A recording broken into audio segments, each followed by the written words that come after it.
You're going to see a video I just did on Van Gogh forgeries, but before I do that, what I want to say on my channel is that because I post I post on different topics. I post on different topics. Obviously, I'm a painter. I make art, so I post on the art issue. But you know, the only issue that's relevant to all life on Earth is the fact that the extinction event called Fukushima is ongoing, and everything references whatever I say. Even though I deal with other topics, I still have. I want to make sure that people understand my basic concern and understanding and impetus is the absolute fact and knowledge that this event has occurred and it's destroying all life on this planet.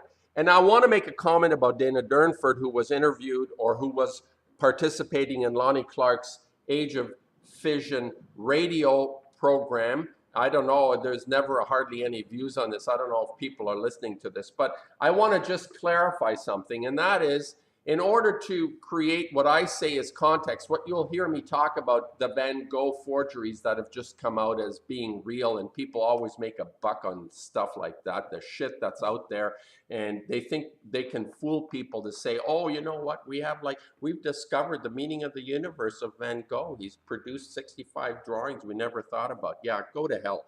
What I want to just preamble here is to say that there is a fundamental understanding in certain people that live at this time. We live in the age of fission. What does it mean? What does it mean when I say we are in the age of fission?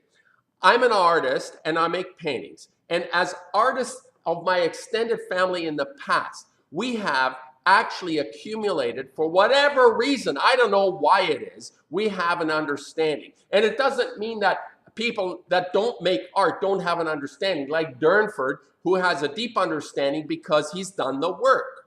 This is what I want to talk about, the fact that we have done the work. There are people that have done the work that can talk and have an opinion. And everybody can have an opinion what the hell they want. Have your opinion. If you enjoy listening to yourself, go ahead and have an opinion. But then there is the reality. And the reality is that we're facing the most monumental age ever in the history of mankind. We have created particles, elements that don't exist in the rest of the universe. So what I'm trying to communicate when I talk about stuff, even topics that don't have anything to do with Fukushima, they actually relate to Fukushima because we've abdicated our responsibility as people to become part of what it means to be alive now. What does it mean to be living in the age of fission? It's an age like no other age.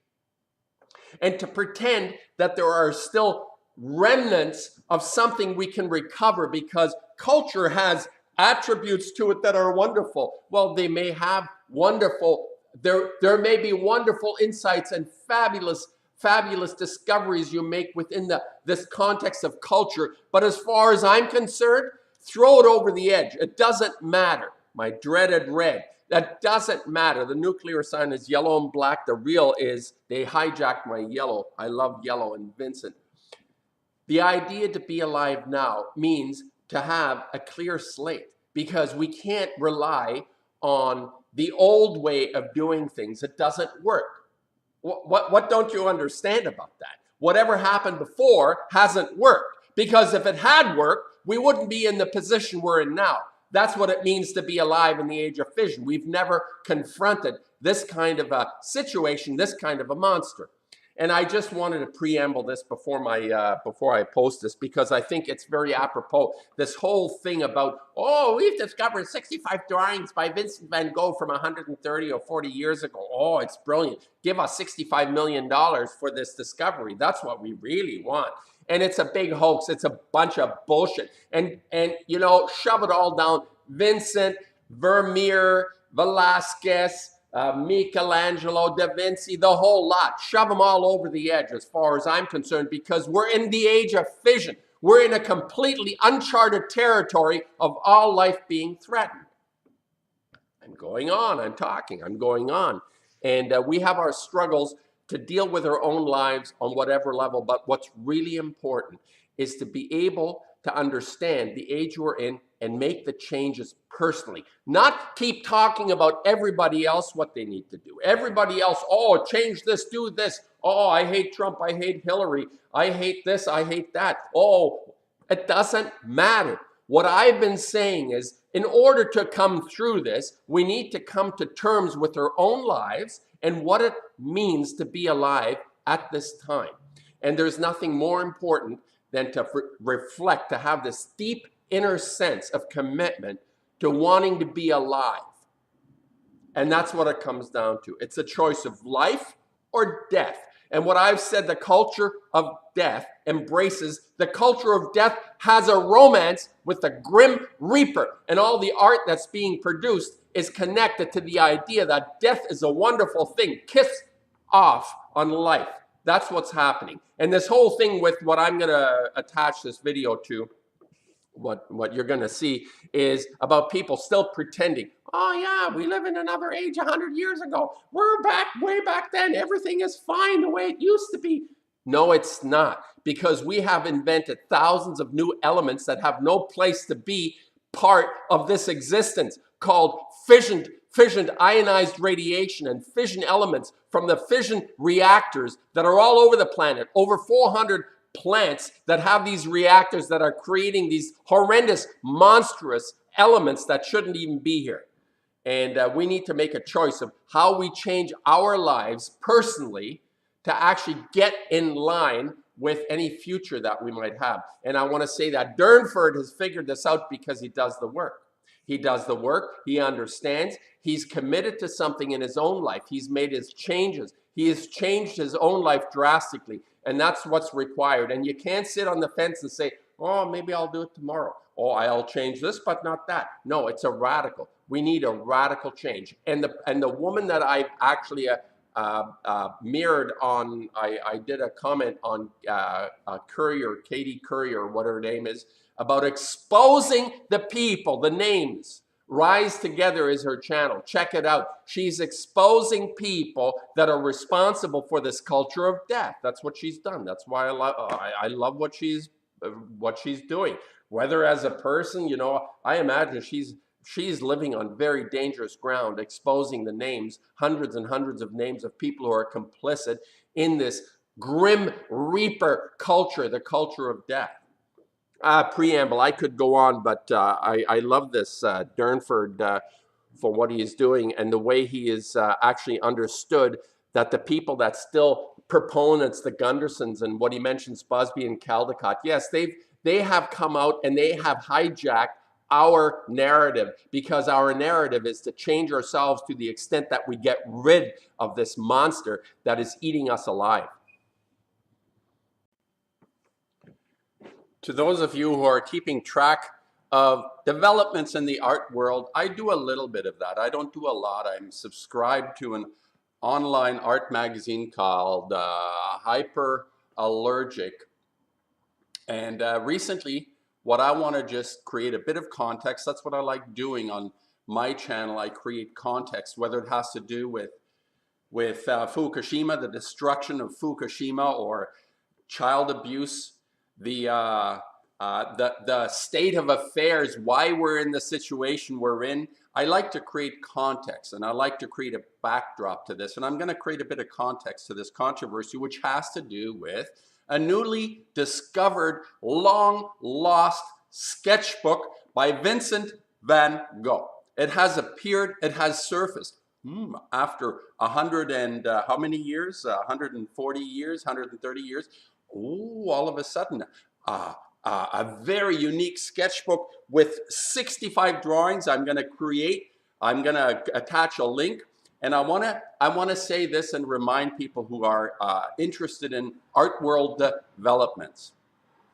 From where I'm standing, this is another one of these get-rich-quick schemes, because if you can come up with even a single drawing by Vincent van Gogh, you've got $1 million in your pocket. If you come up with 65, you probably have 65 million or more in your pocket. So here's how this works in terms of history. There used to be a very influential dealer called Joseph Duveen at the turn of the century. And he worked with another person called Bernard Berenson. And these two conspired to bring in classic artwork, especially of Italian origin. Bernard Berenson was an expert on Italian art. He might have had his expertise, I'm sure. And they conspired together to create a market for forgeries. This is well known and documented. A lot of the museums around the planet, these institutions of brilliance who carry forward the idea of culture, are actually populated by quite a number of Devine Berenson forgeries. And this has been admitted to and documented. It's just they don't say which ones necessarily. So if you want to be an expert on what makes a Van Gogh, and there are apparently 3 super duper experts that say, fucking A, these are Van Gogh drawings. And I just looked at the reproductions. They're pathetic. They're pitiful. They are pitiful. They are pitiful Van Goghs. And the Amsterdam Museum, Van Gogh Museum, has said they're not even close. And I agree with them. They're not even close to representing what Vincent was working with, how he was working. It's somebody, he's having a little chuckle. One of these forgers is having a little chuckle from what it appears to me, in my opinion, as a painter, as someone who has looked at Van Goghs for 45 years or even longer. And I'm not an expert on Van Gogh, but I know that something it doesn't smell right. And I just wanted to create a context for people who are paying attention to this recent discovery, that it's not unusual in the art world, because there is a lot of money involved when you're looking at the amounts of money that exchanges hands based on art. And they always try to create an aura around new movements. There hasn't been really a movement in art. It has been kind of dormant, but that doesn't mean there isn't a lot of money exchanged. And I want to just alert all you collectors that have money and pay millions of dollars. The next level of fraud that will happen will be around this guy called Michel Basquiat. This is going to be a nightmare for authentication for this artist's work. And he is one of the prime examples of a groomed culture, what I call the culture of death. And if you look at this person's work, and I won't disparage him from the point of view that I think this was a very troubled soul, making images that were based on death and dying and what I call the culture of death. He fitted in perfectly, and I actually, in my own mind, I believe he was groomed. Not only was he groomed, but if you look back into the abstract expressionist movement of the 40s and 50s in the United States, there was a direct involvement by the CIA. And what I see almost is this character who comes across as, they call him, a child savant, this kind of innocence. This is sort of a propagated thing that people want child savants to run our culture. I mean, what a ridiculous position to take.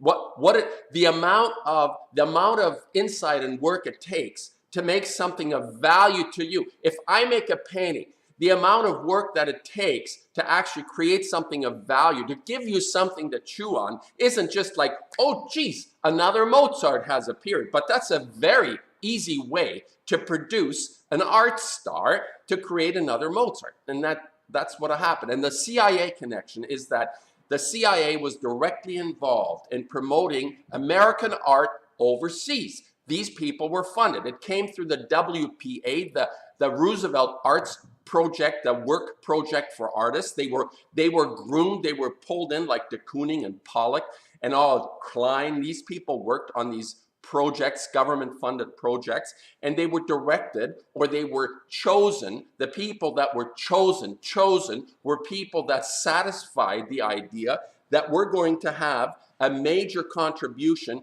by the American culture, which frankly, I think the greatest thing that's come out of American culture is the blues, jazz and blues. This is so original, this movement in American music, and there have been other people that have attached themselves to that.